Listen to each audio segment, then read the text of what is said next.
language, machines. In the face of crises, humanity adapted. We became warriors, explorers, builders, dreamers flying forward, in control of a changing world. 45 in Paris, the highest temperature ever recorded. Hurricane Zeta, the world's worst Category 6 storm, is just hours from Thousands of residents are preparing for yet another night without power. Flooding earlier in the week in parts of all concerns will turn to the Baltic. Firestorms began in central Latvia, but quickly spread to 8 Baltic nations that had Price of fresh water rose again today in the London Stock Exchange, hitting an all-time high. I'm old enough to remember what that world used to be like.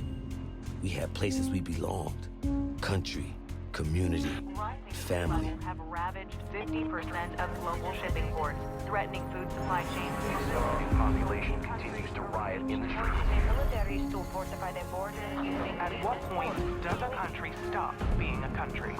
One failed state became a dozen, and now there's millions of refugees headed every direction, except home. 1.2 billion people have been displaced by the shocking chain reaction. We call ourselves nomads, the non-patriotic, stateless warriors fighting for our survival. The world's non-patrioted finds themselves choosing sides between Russia and the United States in their Caught quest for between the vital last two superpowers as they circle each other, fighting for resources, threatening to draw us into a new kind of war.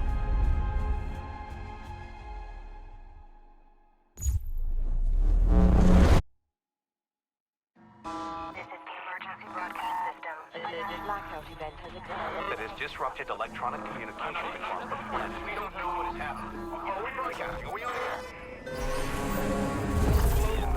Communications and navigation systems, leading to massive disruption. The cause is unknown. Russia and the United States have been pointing fingers, escalating tensions between the nations to fever pitch. The war between the superpowers is imminent. We're headed to Doha to keep an American satellite from falling into Russian hands. And the intel on board is all the excuse either side needs to send us straight to hell.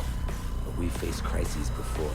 The nomads were born out of it. We are the warriors. We are the adaptation. And this fight is ours. It's enough. I only have time to explain this once. Inside the combat zone, there are two opposing armies fighting to gain and then hold sectors. The fight continues until one side runs out of reinforcements and is forced to withdraw. That's it. Now, how do you gain sectors? You gain a sector by securing the objectives inside. To secure an objective, clear it of all hostiles. Once one side holds all the objectives inside a sector, it's theirs. Holding more sectors than the enemy causes them to bleed reinforcements. You bleed the other team to zero, and it's over. You take the field. Sure, you can light up hostiles and whittle down enemy reinforcements, but matches are won or lost by capturing sectors. Eyes on the prize, people. Move out!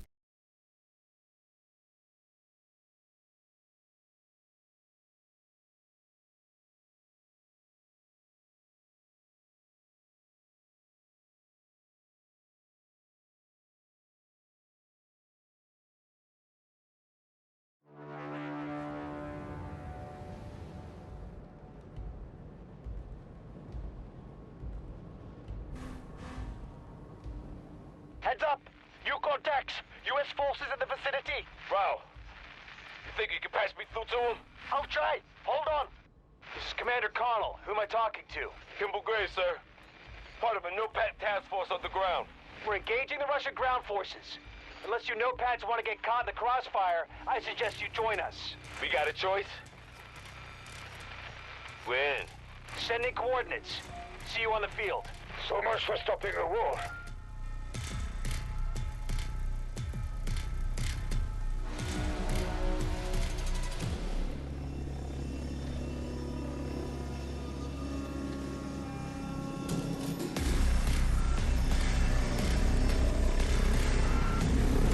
Okay, squads, strategy's simple. Capture your objectives, take control of the sectors, and repel the enemy. Remember your training.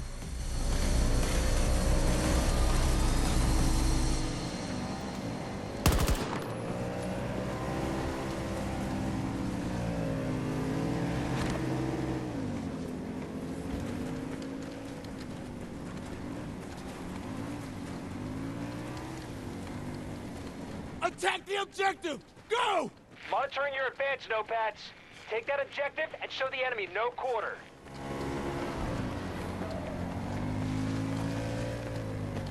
Locate and capture objectives. This battle's not over yet.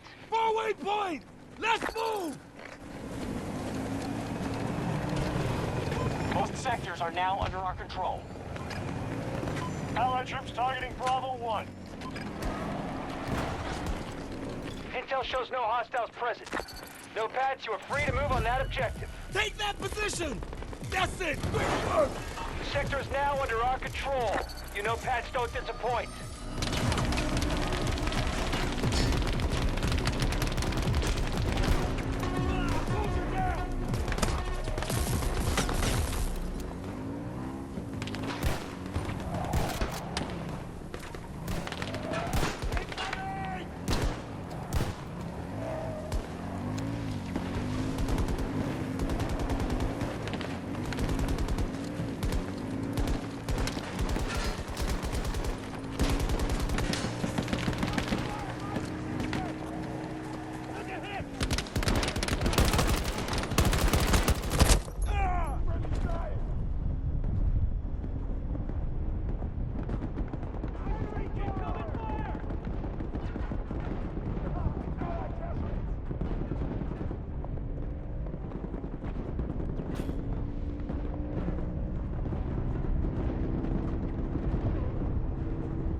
Hostiles are trying to seize one of our objectives.